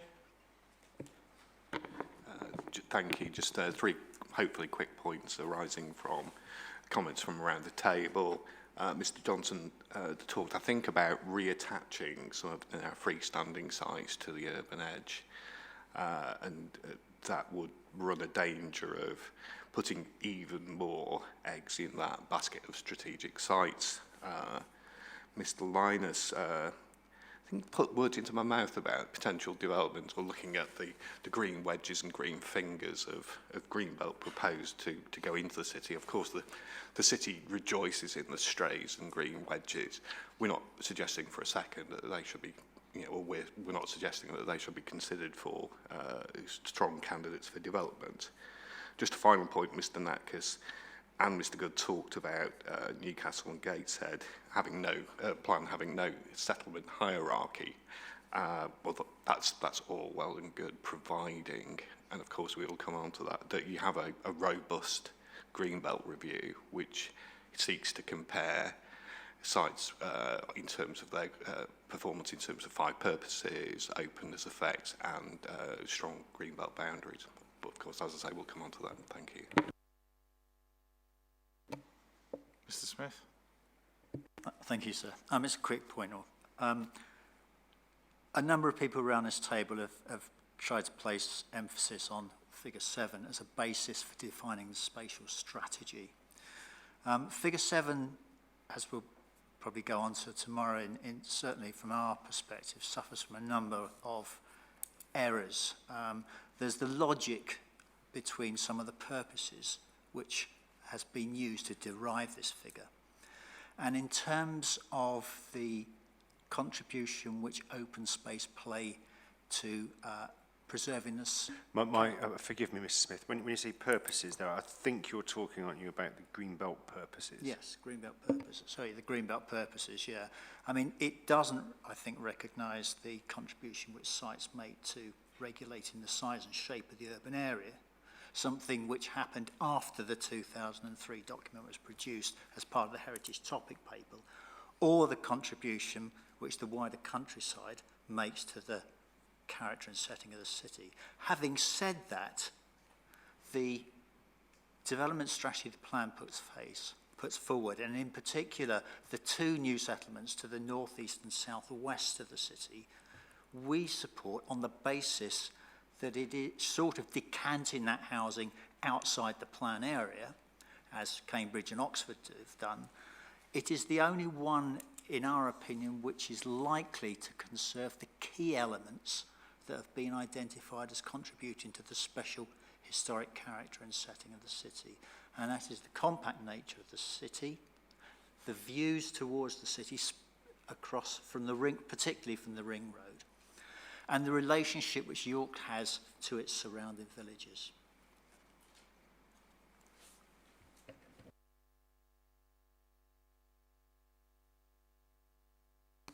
Mr Willis, you're the last speaker this morning. I thought, Mr McCormack, you did promise us lunch. I did, but Mr Willis did have his card there, this last one. I know we're all quite hungry. Sorry, thank you, sir. I'm equally hungry, so I will keep it brief. It was really just to follow up on a couple of matters that have been mentioned on the table there. Mr Corsier had mentioned that the council's just selected those sites which were the most suitable. They've been presented by developers. I'm sure there'll be others around the table that will dispute that and say their sites are better suited than sites within the plan, and we'll come on to that no doubt tomorrow and Wednesday. Also, just to place on record really, Mr Good had mentioned earlier that there is no real assessment of the needs of the outlying settlements, and again I think my client Belloy Homes would further endorse that position, and quite simply that the question is, has the Greenbelt influenced the spatial strategy? Well, the council tells us it has. It clearly has. I don't think there's any particular dispute on that. The issue is, has it influenced in a way which has actually resulted in a spatial strategy which isn't the most appropriate? I suspect it probably has, but again, I think that probably feeds into tomorrow's session on that lunchtime. Thank you very much. It is now coming up to 1:10. I propose we have a lunch break and reconvene about... Oh. Yes, sorry, I mean, that's absolutely fine. I just wanted to check, because obviously the contributions around the table have related to basically the rest of 2.9, and then 2.10, the next question is overall, is the spatial distribution justified in the plan sound, which is sort of a wrap-up question. If after lunch we come back and we give our responses to what we've just heard, is it fair for us tentatively to assume that those are the main questions under this topic addressed? Yes. What's it now? Yes, 2.10. You'll see that we do this reasonably frequently in our matters and issues. Yeah. That is for the purpose of giving those who have made representations on other matters, but matters other than those that we've set out, but who also have a right to be heard, is to give them a foothold and somewhere, a peg on which to clearly hang their hat. Yes. If I can put it that way. Yes. I think we'd taken from the way the contributions have been made that there weren't any other people who fell into that category as we understood it at this stage. So if we gave the response to the points that have been raised, that would largely address this topic.